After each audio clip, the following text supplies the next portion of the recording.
Trading पे काफ़ी ज़्यादा फोकस चला जाता है और जो लॉन्ग टर्म कंपाउंडिंग है लोग मिस कर जाते हैं। आई हैव ऑल्सो मिस्ड ये मार्केट में बिना ज़्यादा रिस्क लिए भी पैसा बनाया जा सकता है। जब ये सब केओस होता है ना मार्केट में, ऐसा केओस में अपॉर्चुनिटी मिलता है। कोई सिंगल स्ट्रैटेजी पे रिलाई मत करिए, आप मल्टीपल स्ट्रैटेजी चलाइए। तो ऐसा कभी होगा नहीं कि सब स्ट्रैटेजी एक साथ में नहीं चलेगी।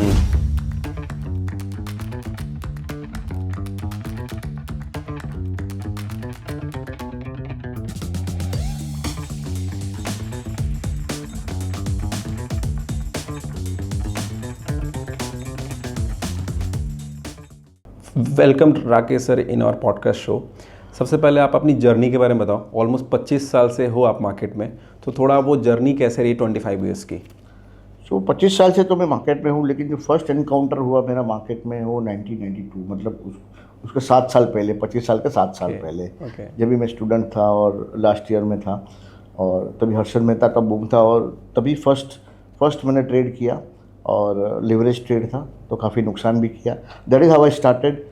बाद में 6-7 साल जॉब्स किए, काफ़ी अलग अलग अकाउंट्स और फाइनेंस डिपार्टमेंट में, और 1999 में मैंने नमन सिक्योरिटीज़ ज्वाइन किया as a finance head.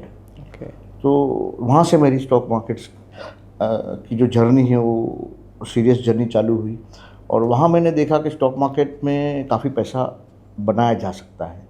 And हालांकि मैं फाइनेंस डिपार्टमेंट में था, लेकिन मेरी इंक्विजिटिवनेस मार्केट को लेकर इतनी थी कि मैं बार बार मैं डीलिंग रूम में चला जाता था और देखता था कि क्या हो रहा है, how the prices are moving and all that. And that time I realise कि भाई ये मार्केट में बिना ज़्यादा रिस्क लिए भी पैसा बनाया जा सकता है, आर्बिट्राज में भी पैसा बन सकता है। और वहाँ से फिर मैंने आर्बिट्राज की शुरुआत की 1999-2000 से, और वहाँ से फिर नमन सिक्योरिटीज़ में ऑलमोस्ट 20 ईयर्स मैंने बिताए, और वहाँ एक ज़ीरो से लेके एक बहुत ही बढ़िया prop desk, back then in 2009-10 we were like one of the largest prop desk in India. And वो मैंने जीरो से चालू किया था 2003-04 से, एंड 2011-12 के बाद में मैंने rule based, algorithm based long shots ना वो सब चालू किया, और करते करते 2018 हो गए। फिर मैंने अपनी कंपनी फॉर्म की, कंपाउंडिंग वेल्थ एडवाइजर्स। ओके, सो बहुत इंटरेस्टिंग जर्नी रही है, आपने सब कुछ देखा है मार्केट का। सो इन 25 सालों में आपके एक्सपीरियंस से इंडियन मार्केट कैसे चेंज हुआ है? बहुत ज़्यादा चेंज हुआ। जब भी 92 में तो रिंग का ज़माना था, 94 में BSE ने अपना बोल्ट करके एक सॉफ्टवेयर था, वो ऑनलाइन ट्रेडिंग प्लेटफॉर्म इंट्रोड्यूस किया। बाद में NSE आया 94 में, तो 94 से ऑनलाइन मार्केट हुआ। 2001 में पहले वो बदला चलता था, कैरी फॉरवर्ड सेटलमेंट होते थे 99-2000 तक। बाद में यूनिफॉर्म सेटलमेंट आया, और तो काफ़ी चीज़ें चेंज हुई। और T+1 पहले T+15 था, T+7 हुआ, फिर T+2 हुआ, T+1 हुआ, तो काफ़ी कुछ चेंजेस आए, और वो चेंज के साथ हम भी चेंज होते गए। पार्टिसिपेशन बढ़ता गया, वॉल्यूम बढ़ता गया, नंबर ऑफ लिस्टेड कंपनी बढ़ती गई, और पैसे बनाने के मौके भी बढ़ते गए। At the same time complexity भी बढ़ती गई। तो काफ़ी कुछ चेंज हो रहा है, और अभी ऑप्शन मार्केट में भी काफ़ी वॉल्यूम हो रहे हैं। पहले मंथली था, फिर वीकली आया, फिर डेली एक्सपायरी भी आने लगे, तो काफ़ी कुछ चेंजेस हैं।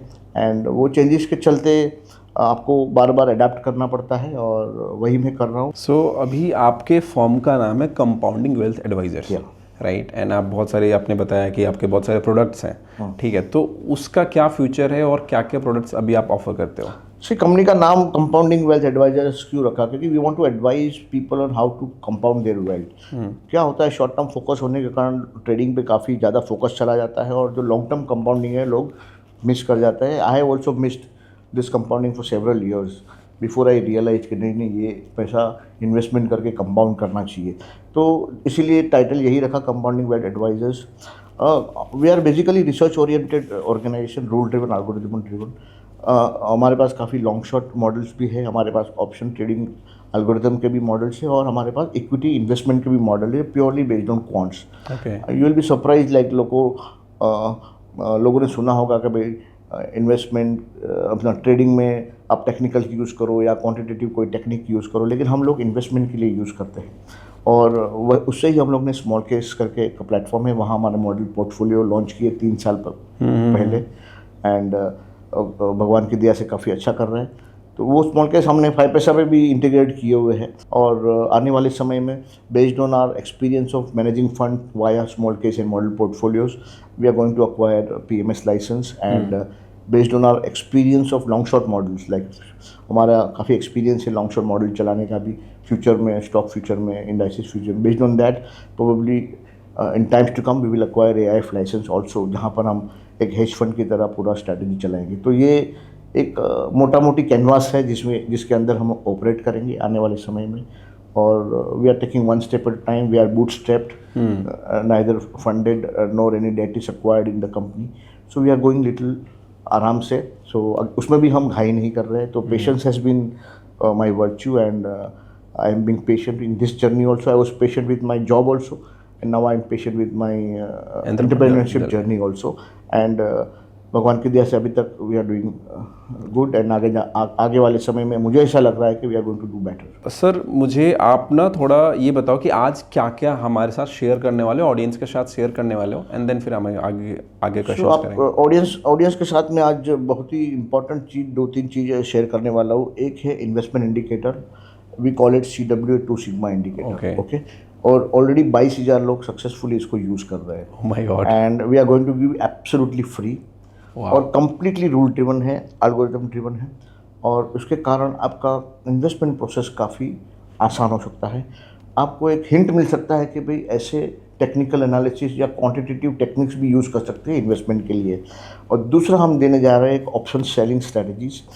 तो ऑप्शन सेलिंग स्ट्रैटेजी में भी कंप्लीटली रूल ड्रिवन है, कंप्लीटली मैकेनिकल है, और कंप्लीटली ऑटोमेटेड है। और CWA2 सिग्मा इंडिकेटर तो 5 पैसा पे ऑलरेडी इंडिकेटर है। अगर आपका 5 पैसा में अकाउंट है तो वहाँ जाके खाली CWA2 सिग्मा में आपको सब्सक्राइब करना है, तो वहाँ क्लिक करके आप आसानी से वो इंडिकेटर यूज़ कर सकते हैं।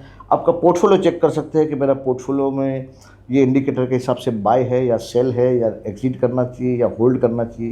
ये पूरा गाइडेंस आपको CWA2 सिग्मा इंडिकेटर से मिलने वाला है, तो stay tune till the end. Sir आपके इतने डिटेल एक्सप्लेनेशन से मैं एक्साइटेड हूँ मुझे देखना है, क्योंकि मैं ट्रेडर अच्छा हूँ बट इन्वेस्टर बिल्कुल भी अच्छा नहीं हूँ। तो बहुत बड़ी गलती कर रहे हैं अगर आपने इन्वेस्टमेंट बिल्कुल चालू नहीं किया है तो नहीं, इन्वेस्टमेंट मैं करता हूँ बट वो अप्रोच के साथ थोड़ा वो मैं सीखने वाला हूँ आपसे। एज ए यंग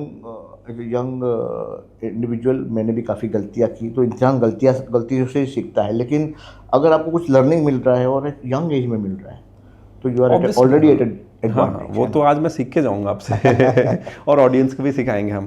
सर एक मैं ये पूछना चाह रहा था, क्योंकि मुझे भी 8-10 साल हो गए मार्केट में, आपको 25 साल हो गए। सो एक सबसे अच्छा दिन बताओ कि पूरे 25 साल में सबसे अच्छा दिन आपका कौन सा था, और एक बुरा दिन भी बता सकते हो, क्योंकि मुझे ऐसा लगता है बुरा दिन मार्केट ज़्यादा सिखाता है। एक्चुअली वो दिन बुरा था लेकिन हमारे लिए अच्छा था। Okay, so I will give you combination of both.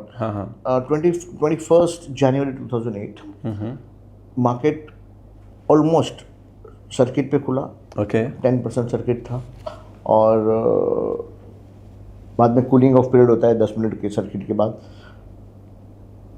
5% का दूसरा सर्किट लग गया, वापस कूलिंग ऑफ पीरियड, और जब तीसरा सर्किट लगना था वहाँ से मार्केट ने रिवर्सल दिया। तभी हमारे शायद अपना फाइनेंस मिनिस्टर चिदम्बरम जी थे, वो आए and he tried to sue the market, तो वहाँ से फिर रिकवरी आया। तो काफ़ी क्लाइंट के लिए बहुत ही डरावना एक्सपीरियंस था, इतना उल्टा सर्किट लगना, और इतना हैवी पोजीशन था तभी लोगों का फ्यूचर्स में, और उल्टा सर्किट लगा मतलब काफ़ी नुकसान हुआ लोगों को, क्लाइंट को काफ़ी नुकसान हुआ। लेकिन वही हमारे लिए एक अपॉर्चुनिटी साबित हुआ, और वो दिन मेरी कंपनी के लिए, नमन सिक्योरिटी के लिए 1 घंटे के अंदर 2.25 करोड़ रुपया बनाया था। पोजीशन 0 था, कोई भी पोजीशन नहीं था। तो वो मेरे जहन में अभी भी वो दिन है, क्योंकि without taking any undue risk, जब ये सब केओस होता है ना मार्केट में, जैसे अभी केओस गोल्ड और सिल्वर में हुआ था, काफ़ी प्रीमियम हो गया, डिस्काउंट हुआ, ऐसा केओस में अपॉर्चुनिटी मिलता है ऑब्वियसली। और because of the presence of mind and because of the understanding of the market mechanism, I could actually make 1.75 crore within no time, and that was the best day of my life. हालांकि वो पैसा company को बना था, लेकिन there is a sense of satisfaction, right, कि आपने कुछ कंट्री के लिए, कंपनी के लिए कंट्रीब्यूट किया, एंड क्राइसिस में कुछ अपॉर्चुनिटी ढूंढा। तो क्राइसिस तो आती है, लेकिन हमेशा अपॉर्चुनिटी लेके आती है।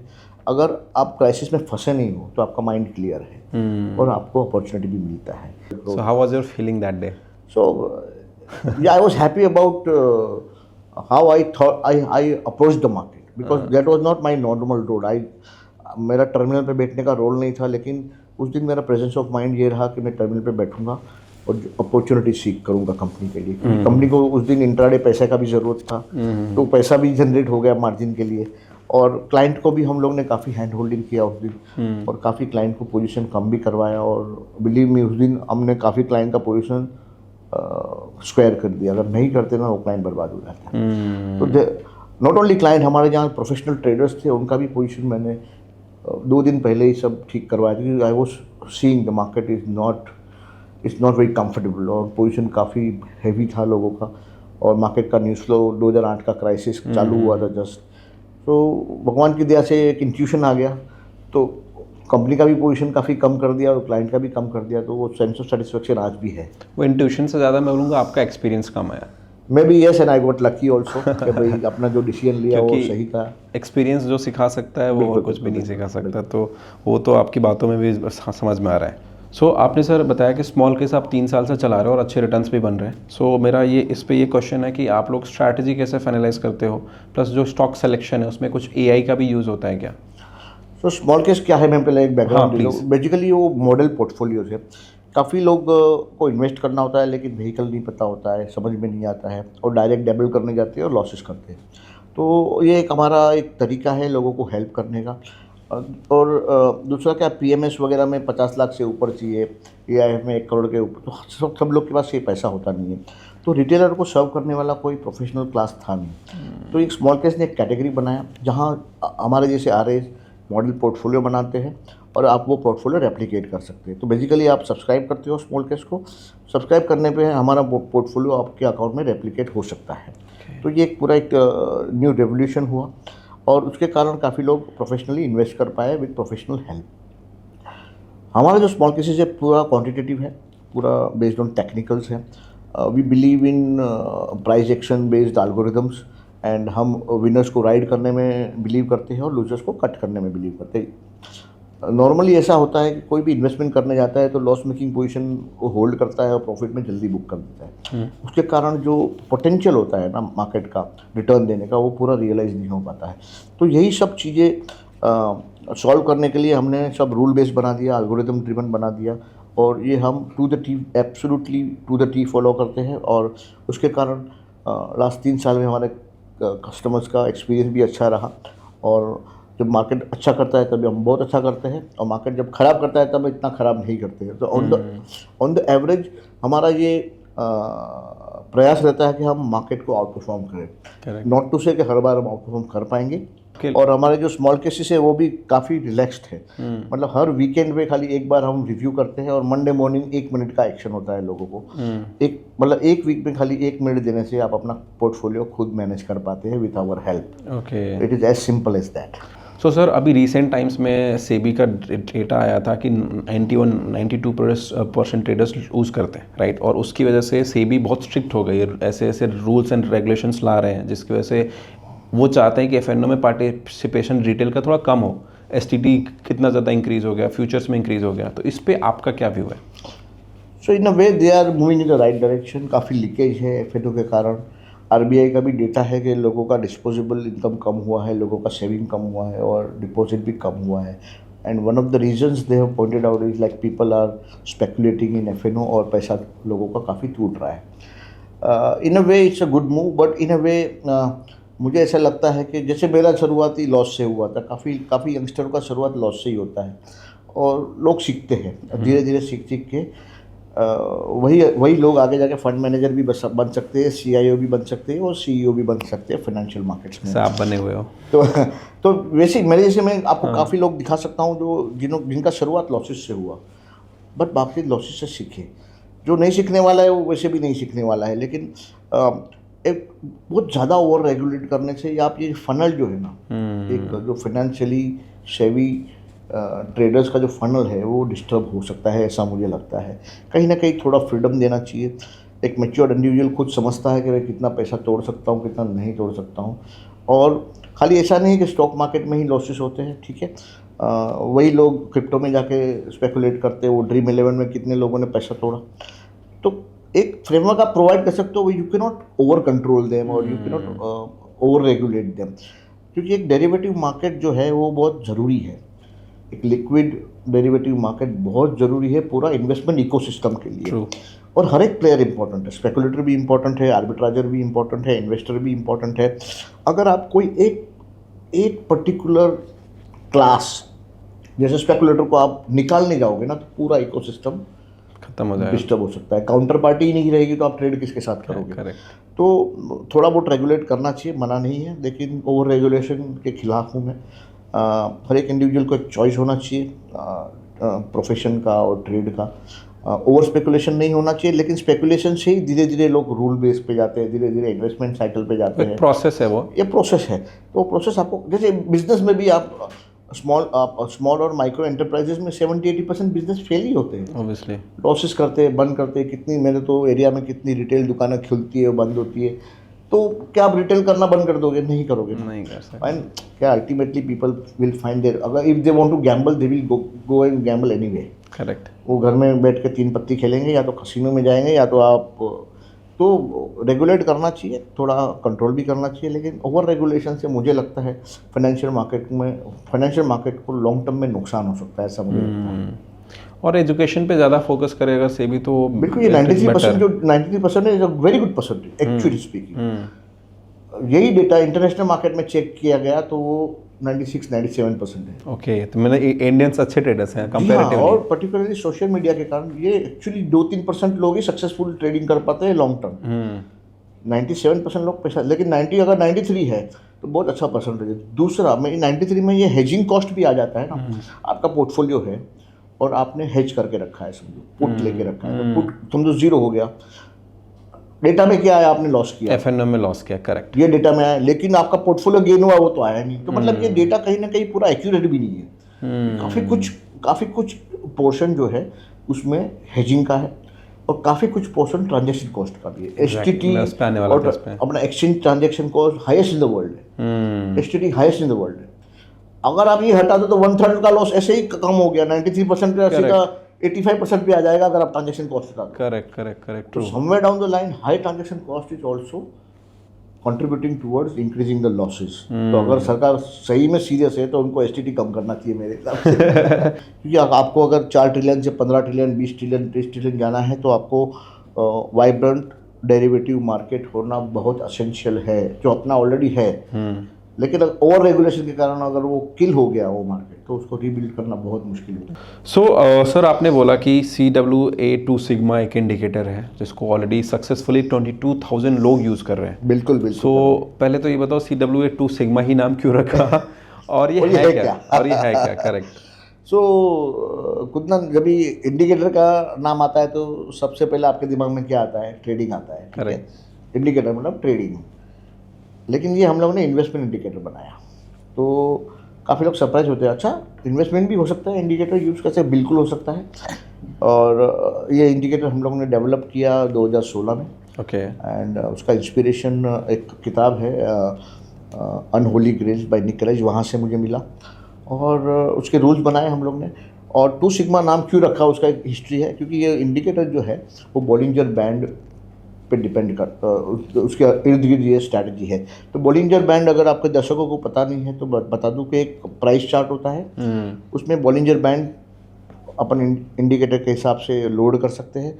उसमें 3 लाइन होती है, एक middle line which is moving average line, upper line which is 2 standard deviation above moving average, and नीचे वाला line lower band 2 standard deviation below the moving average line. ठीक है। तो स्टैंडर्ड डेविएशन को स्टैटिस्टिकल टर्म में sigma बोलते हैं। और ताकि वो 2 स्टैंडर्ड डेविएशन है, इट इज कॉल्ड CW, मेरी कंपनी का नाम है, कंपनी वेल्थ एडवाइजर 2 सिग्मा। तो वहाँ से आया? हाँ, यहाँ से नाम इंस्पायर हुआ। और उसके मैं रूल्स आपको एक ब्रीफ में बता देता हूँ। रूल्स ये है कि आपको पहला तो प्राइस चार्ट लोड करना है, उस पर बॉलिंजर बैंड को लोड करना है। Middle line generally standard setting Bollinger band में 20 का होता है, 20 और स्टैंडर्ड डेविएशन 2, 20 एंड 2, राइट? तो उसमें उसको सेटिंग को चेंज करना है। ठीक है। बीच वाला सेटिंग है वो 50 और स्टैंडर्ड डेविएशन 2 ही रखना है। और ये चार्ट जो है वीकली है। ओके। आपको रोज रोज कुछ नहीं करना है, मंडे से फ्राइडे कुछ नहीं करना है। फ्राइडे मार्केट बंद हो गया, उसका डेटा आ गया, सैटरडे आराम से बैठिए और CW2 सिग्मा लोड करके देखिए कौन सा बाई सिग्नल आया है और कौन सा स्टॉप लॉस हुआ है। ठीक है। ठीक है, इसमें बाइंग रूल्स क्या है? बाइंग रूल्स ये है कि जब भी भाव 2 स्टैंडर्ड डेविएशन के अबाउ जो अपर बॉलिंजर बैंड है, अपर बैंड है उसके बाहर बंद आता है। ओके, क्लोज देता है वीकली टाइम फ्रेम में। ठीक है, वीकली टाइम फ्रेम। ठीक है, तो मंडे मॉर्निंग जाके आपको स्टॉक लेना है। ओके, कितना लेना है? ये स्टॉक 2% लेना है, आपका जो भी कैपिटल है। आपका कैपिटल 10 लाख है तो 20,000 लेना है, 1 लाख है तो 2,000 लेना है, ठीक है, 1 करोड़ है तो 2 लाख रुपए, 2 लाख, उतना ही लेना है। ये पोजीशन साइजिंग रूल हो गया 2%। तो पहला तो कौन सा स्टॉक लेना? जो स्टॉक अपर बॉलिंजर बैंड के बाहर बंद आया वो लेना।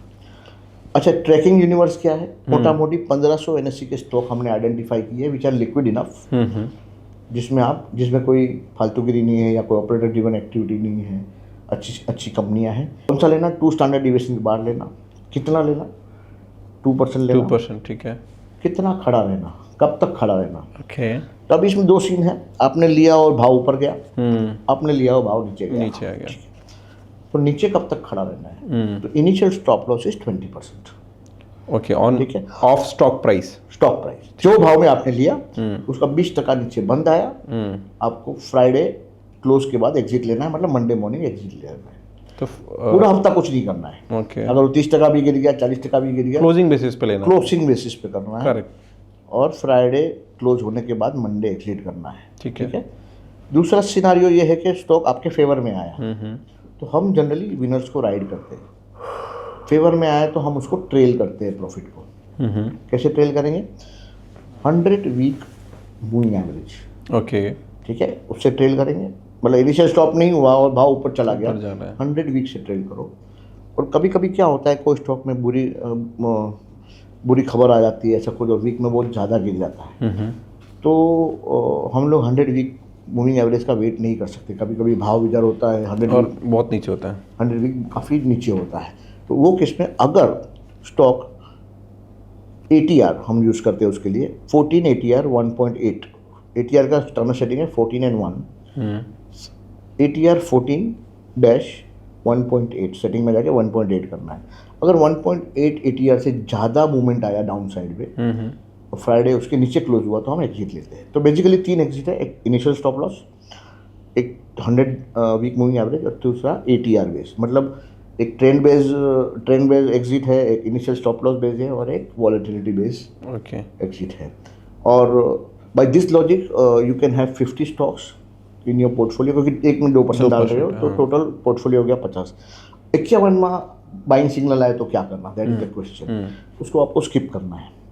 जब तक कोई भी स्टॉप लॉस नहीं होता है, जगह नहीं बनता है, तब तक आपको अगले जो सिग्नल है सारे स्किप करने हैं। जगह बना, बाद में जो सिग्नल आया उसको आप ऐड करना है। और ये 2010 से हम लोग ने बैक टेस्ट किया है, और करीबन ये स्ट्रैटेजी 24% कैगर, जो एक अच्छा फंड मैनेजर भी नहीं कर पाता है वो करता है। और बाइंग और सेलिंग में मोटा मोटी 1% का स्लिपेज भी पकड़ा हुआ है। तो उसके बावजूद भी ये कंसिस्टेंटली परफॉर्म करता है। बीच बीच में लीन मीन ईयर आते हैं, कभी लॉस भी होता है मंदी में, क्योंकि इक्विटी में देखो होगा, तेजी नहीं है तो लॉस होगा आपको, करेक्ट। लेकिन ये कंसिस्टेंटली आप उसको फॉलो करेंगे तो एक अच्छा इन्वेस्टमेंट सिस्टम इससे आप रन कर सकते हो, and you can be your own fund manager. System पूरा ये है कि विनर को राइड करना है। अगर मानो कि आपका सिग्नल गलत आ गया तो 20% नीचे स्टॉप लॉस हो जाएगा। इसका एवरेज लूजिंग है ना 15% है, लेकिन एवरेज गेन 100% से ऊपर है। और रिस्क टू रिवॉर्ड बहुत बढ़िया है। और ये स्ट्रैटेजी का स्ट्राइक रेशियो 45-50 के बीच में ज़्यादा है नहीं, लेकिन रिस्क टू रिवॉर्ड बहुत ज़्यादा है। आरआर की वजह से करीबन 8 या 9 का रिस्क टू रिवॉर्ड है, 1:9।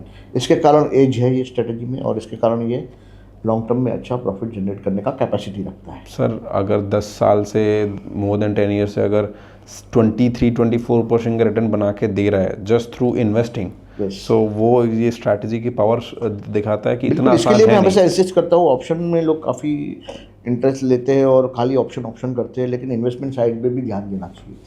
इंडिया एक उभरता हुआ मार्केट है जहाँ ग्रोथ स्टोरी है, और आने वाले समय में मुझे लग रहा है कि 15 से 20% कैगर कंफर्टेबली नेक्स्ट 10 ईयर तक होगा। तो वो रिटर्न क्यों छोड़ दे रहे हो आप, उस पर ध्यान क्यों नहीं दे रहे हो?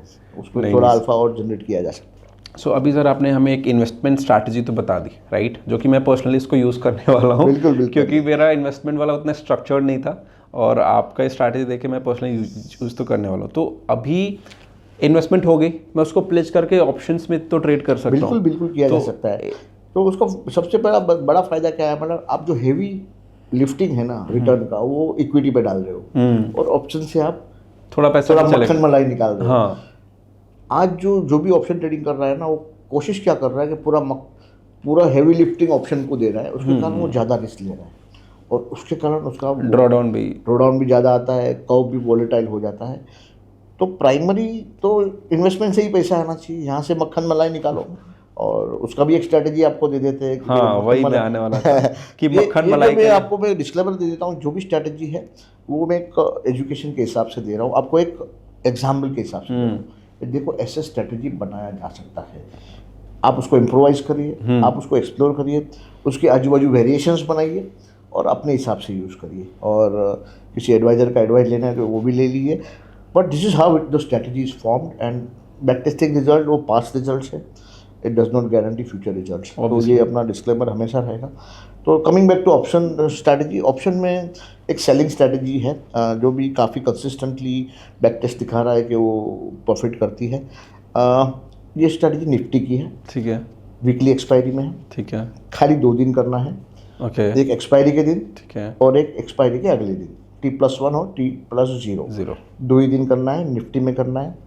आपको क्या करना है, जो अंडरलाइन है, अंडरलाइन बोले तो निफ्टी, उसका वैल्यू का 0.2%, ओके, 0.2, जब निफ्टी का अंडरलाइन क्या है, अभी 25,000 का भाव है, 0.2% मतलब 50 रुपया, वो प्रीमियम आपको कॉल और पुट सुबह 9:20 के आजू बाजू, 20 मतलब ऐसा कोई वो नहीं है कि स्टैंप लगा हुआ है 20 में, आप 30 को करिए, 15 को करिए, आप बैक टेस्ट करिए, 10 को करेंगे तो क्या, 11 को करेंगे तो क्या। हमने खाली एक एग्जाम्पल के लिए 9:20 लिया है। आप 50 रुपये के कॉल और पुट दोनों बेच दीजिए, टारगेट है 0, ओके, क्योंकि एक्सपायरी डे के है, एक्सपायरी डे का है, या तो 3:15 बज गया, अगर T+1 है तो 3:15 बज गया तो उसको काट लीजिए और इंडिविजुअल लेग पे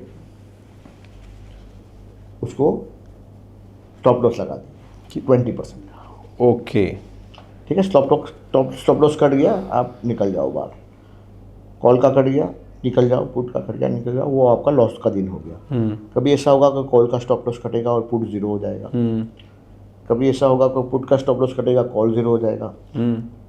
तो कुछ प्रॉफिटेबल डे रहेंगे, कुछ लॉस मेकिंग डे रहेंगे, लेकिन मुझे ऐसा लगता है ये स्ट्रैटेजी में एज है और काफ़ी टाइम से 2019 से हम लोग ने बैक टेस्ट किया है और करीबन 4 लाख के मार्जिन में ये हो सकता है और 4 लाख पे मोटा मोटी 3.25 लाख 5 साल में बना के दिया है ये स्ट्रैटेजी। मतलब 17-18% का ये है कैगर और वही 12-15% का ड्रॉ डाउन है। स्ट्रैटेजी में आपको एक बता दूं, ये तो खाली एक ऑप्शन स्ट्रैटेजी मैंने दिया है, लेकिन स्ट्रैटेजी हमेशा मल्टीपल यूज़ करनी चाहिए। I am a proponent of multiple non correlated strategies, जिसके कारण ड्रॉ डाउन रिड्यूस होता है और आपका रिटर्न मेंटेन रहता है। तो वो कभी अगला कोई वीडियो में चर्चा करेंगे। सो अभी इस स्ट्रैटेजी में सर मेरा क्वेश्चन ये है कि लेट्स से हमने 50 रुपीज़ का सेल करा और 20% is equal to I guess 60 rupees का स्टॉप लॉस है, तो एक मान लो 60 रुपीज़ का स्टॉप लॉस हिट हो गया, जो 50 वाला है वो 30, 25, 20 आ गया है, तो क्या यहाँ पे कोई ट्रेलिंग एसएल भी है या 0 तक ही वेट 0 तक ही वेट करना है, 315 और या तो 315 तक वेट करना, whichever is earlier. Okay, बीच में कोई स्टॉप लॉस ट्रेलिंग एसएल नहीं है, कुछ नहीं है। तो एक हम ट्यूसडे के दिन ये करेंगे और एक अगले दिन मंडे को। अच्छा, ओके, एक मंडे को हम सेम एंट्री लेंगे और ट्यूसडे को भी सेम एंट्री लेंगे, ठीक है। और इसको क्या हम सेंसेक्स में भी कर सकते हैं, ऐसा कुछ? सेंसेक्स में भी कर सकते हैं, कोई दिक्कत नहीं है, लेकिन उसका बैक टेस्टिंग अलग होगा, उसका रिस्क रिवॉर्ड अलग होगा, दोनों साथ में चलाने का फ़ायदा नुकसान अलग अलग हो सकता है। तो ये मेरे हिसाब से सेंसेक्स में भी तो चलना चाहिए। आपने उसका भी बैक टेस्ट नहीं किया? बैक टेस्ट किया है और हम लोग यूज़ भी करते हैं उसको, लेकिन मैं सिंगल और डबल ऐसा सिंगल स्ट्रैटेजी यूज़ नहीं करता, मैं मल्टीपल चीज़ें यूज़ करता हूँ नॉन कोरिलेटेड। तो कभी कभी ऐसा हो जाता है 4-6 महीना कोई स्ट्रैटेजी पैसा नहीं बनाता है तो भी मैं चलाते रहता हूँ उसको, क्योंकि अल्टीमेटली क्या होता है, कोई स्ट्रैटेजी 6 महीना चलता नहीं है तो बाद में 6 महीना चलता भी है। करेक्ट, सही बात है। नहीं चला करके बंद करेंगे तो फिर चलेगा, तभी you are not participating. Correct. So कौन सा चलेगा तो पहले तो किसी को पता नहीं होता है कौन सा। अभी पिछले 6-8-9 महीने में डायरेक्शनल स्ट्रैटेजी ज़्यादा चली, नॉन डायरेक्शनल नहीं चली है। हो सकता है आने वाला समय नॉन डायरेक्शनल का हो और डायरेक्शनल नहीं चले, तो इसलिए मल्टीपल स्ट्रैटेजी चलानी चाहिए। और मुझे ऐसा लगता है कि सिंपल चीज़ें ही बिल्कुल सिंपल चीज़ें काम करती है, लोग अननेसेसरी कॉम्प्लिकेट कर देते हैं। और बैक टेस्ट करके अगर आप एल्गो ट्रेड करते हो तो आपको ज़्यादा प्रॉफिटेबल होने के चांसेस हैं रादर देन सिर्फ नॉर्मल किसी। बिल्कुल, बिकॉज यू नो कि what is working, what is not working. Generally it is said, भले हिस्ट्री में not repeat itself but it generally rhymes. तो डेटा अगर कुछ बोलता है कि कंसिस्टेंटली प्रॉफिटेबिलिटी है तो see everything is probability, nothing is certain, nothing is guaranteed. तो अगर 10 में से 8 बार प्रॉफिटेबल रही है तो मान के चले कि आगे भी वो रेशियो मेंटेन रहेगा। और इसके लिए मैं हमेशा आपके दर्शकों को भी बोलूँगा कि कोई सिंगल स्ट्रैटेजी पे रिलाई मत करिए, आप मल्टीपल स्ट्रैटेजी चलाइए। तो ऐसा कभी होगा नहीं कि सब स्ट्रैटेजी एक साथ में नहीं चलेगी। कुछ सब first condition, strategy should have edge. Second condition, the second strategy should be non correlated with second strategy, and ऐसी मल्टीपल स्ट्रैटेजी एक बास्केट बना के बिल्कुल करो। और सर की स्ट्रैटेजी इंट्राडे है तो आपको कोई जैसे gap up and gap down का भी कोई सीन नहीं है? कोई प्रॉब्लम नहीं। सो सर आपका जो इन्वेस्टमेंट स्टाइल है वो ज़्यादातर mid cap and small cap पे ही फोकस रहता है, ऐसा क्यों? उसके पीछे की क्या स्ट्रैटेजी है? तो ऐसा नहीं है कि हमारा स्मॉल कैप और मिड कैप पे ही फोकस रहता है, हमारा basically price action based algorithms है। तो जहाँ प्राइस एक्शन होता है वहाँ पोर्टफोलियो बनता है। तो हमारा काफ़ी कुछ स्मॉल केसेस है वो मार्केट कैप एग्नोस्टिक है, कोई भी मार्केट कैप हो। लेकिन हमारा लार्ज कैप का एक अलग स्मॉल केस है। और अभी हमने 10 दिन पहले एक माइक्रो कैप और स्मॉल कैप का एक स्मॉल केस लॉन्च किया जिसका नाम है CW emerging titans. CWA emerging titans. Okay, मतलब जो इमर्ज हो रहा है वो बड़े जाकर टाइटन बनने वाले हैं। ओके। तो उसके पीछे का फिलोसफी मैं आपको समझा देता हूँ। हम लोग ने 2001 से डेटा चेक किया। There are 6 cycles when for last 1.5 year return were not made, what happened after that. तो अभी जैसे यहाँ 2024 से रिटर्न नहीं बना है, मोटा मोटी 18 महीने होने आया, तो उसके बाद में मार्केट कैसे बिहेव करता है for the next 1 year, 2 year, 3 year. तो हम लोग ने पाया कि भाई एवरेज ऑफ 6 साइकिल्स 6 टाइम्स ऐसा हुआ है लास्ट मोटा मोटी 24 साल में, 6 बार ऐसा हुआ कि 18 महीने तक रिटर्न नहीं आया। बाद में अगला 1 साल निफ्टी ने 24% रिटर्न दिया। ओके। और 3 साल में 48% रिटर्न दिया। ग्रेट। लेकिन एट द सेम टाइम हमने पाया कि वही पीरियड में स्मॉल कैप और माइक्रो कैप का रिटर्न, जहाँ 3 साल का निफ्टी का 48% या 50% था, माइक्रो कैप और स्मॉल कैप का 65% एवरेज। सो हमें लग रहा है जो वो टाइम अभी आ गया है कि स्मॉल कैप और माइक्रो कैप में लास्ट 1.5 साल में बहुत गिरे हैं। काफ़ी स्टॉक 30%, 40%, 50% गिरे हैं। और वहाँ काफ़ी अंडर परफॉर्मेंस रहा है, काफ़ी पेन रहा है। वहाँ परफॉर्मेंस का टाइम आ गया है। इसीलिए हम लोग ने, काफ़ी लोग पार्टिसिपेट करना चाहते हैं लेकिन उनको पता नहीं होता है कैसे पार्टिसिपेट, गलत स्टॉक में तो और भी गिर जाता है। इसके लिए हम लोग ने पोर्टफोलियो अप्रोच अपनाया है। हमें लगता है आने वाले समय में मार्केट अच्छा करेगा। अगले 3 से 5 साल मार्केट 15% कैगर देना चाहिए, 15 से 20% के बीच में। और इसीलिए इन्वेस्टमेंट को प्रोपोगेट करते हैं कि आप अगर इन्वेस्टेड नहीं हो तो स्टार्ट करिए, थोड़ा लमसम करिए, थोड़ा SIP करिए। लेकिन if you not invested in equities so far, please start doing it.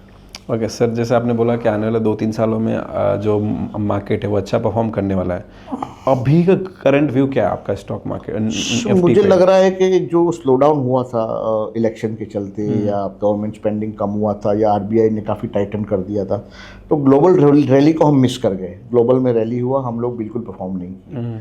मुझे लग रहा है ये ट्रेड अभी रिवर्स होगा। हो सकता है कि ग्लोबल इतना परफॉर्म नहीं करे और इंडिया ग्लोबल को आउट परफॉर्म करे। तो ये आने वाले, मुझे लगता है अगले 2-3 साल इंडिया के लिए बहुत अच्छे रहने वाले हैं, ऐसा मुझे लगता है। और I am position for that, and I am asking your audience also कि भाई वो भी ऐसे ही पोजीशन करे और इन्वेस्टमेंट करे। ओके। और IT सेक्टर में बहुत ज़्यादा अभी बहुत प्रेशर में है, उस पर क्या? IT का मुझे लग रहा है जो डर है वो रियल है।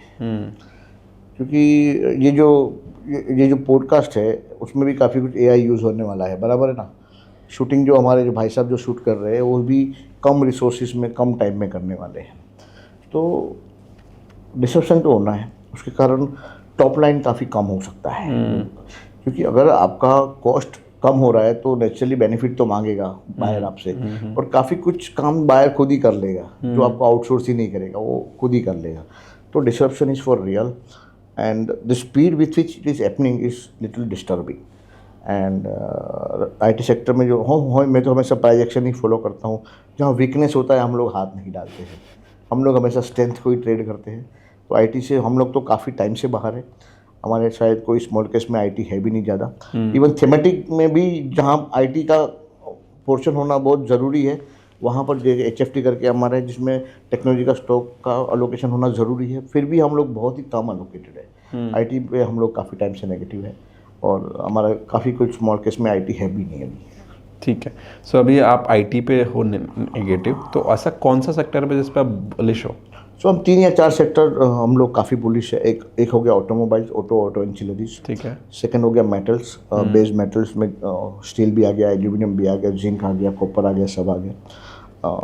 थर्ड सेक्टर हम लोग काफ़ी बुलिश है PSU banks. Okay. And smaller NBFC, smaller banks, smaller private banks, PSU banks and defence मैंने बोला, डिफेंस में हम लोग काफ़ी बुलिश है। तो ये 4-5 सेक्टर में हम लोग काफ़ी बुलिश है और हमारा पूरा पोर्टफोलियो वही लाइन में अलाइन है। थोड़ा रीज़न दे सकते हो ब्रीफ में कि क्यों आपको लगता है कि आने वाले टाइम में ये आउट परफॉर्म करेंगे? थोड़ा ब्रीफ जस्ट। सो बेसिकली हम लोग हमेशा जैसे बताया प्राइस एक्शन ही फॉलो करते हैं।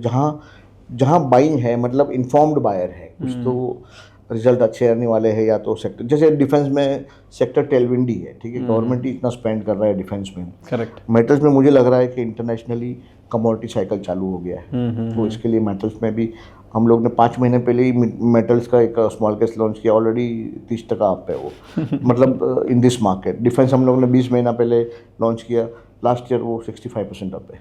तो हम लोग टाइम करने का कोशिश भी करते हैं, कस्टमर को वैरायटी भी दे कि भाई हमें लगता है अभी स्मॉल कैप और माइक्रो कैप चलेगा, इसके लिए हम लोग ने ये लॉन्च किया। हम जो फॉलो करते हैं वो रिलेटिव स्ट्रेंथ वगैरह जो है फॉलो करते हैं कि जो गिरते हुए बाजार में ऊपर जा रहा है हम उसको ही प्रीफर करते हैं। तो IT और FMCG वगैरह तो गिर रहे हैं तो हम उसको प्रीफर नहीं करते। मीडिया गिर रहा है उसको बिल्कुल भी टच नहीं करते।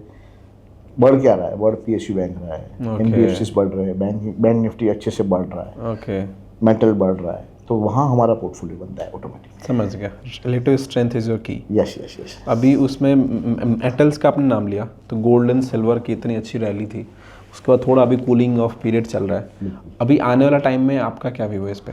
मुझे लग रहा है gold is safer, not to say कि silver will not rise, but gold में एक स्ट्रक्चरल चेंजेस हो रहे हैं and it's a trade against the fiat currencies. Okay, central bankers of the world are preferring gold over US Treasury right now.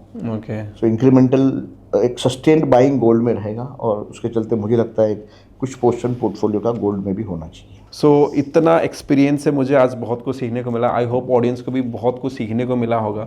Sir ने जो strategies दी हैं आप उसको जाके थोड़ा फॉरवर्ड टेस्ट करिए, बैक टेस्ट करिए, खुद के आप वेरिएशंस बनाइए, तो आप बहुत कुछ सीख पाओगे, right? So thank you so much sir for joining us and it's a pleasure talking to you. Thanks for having me.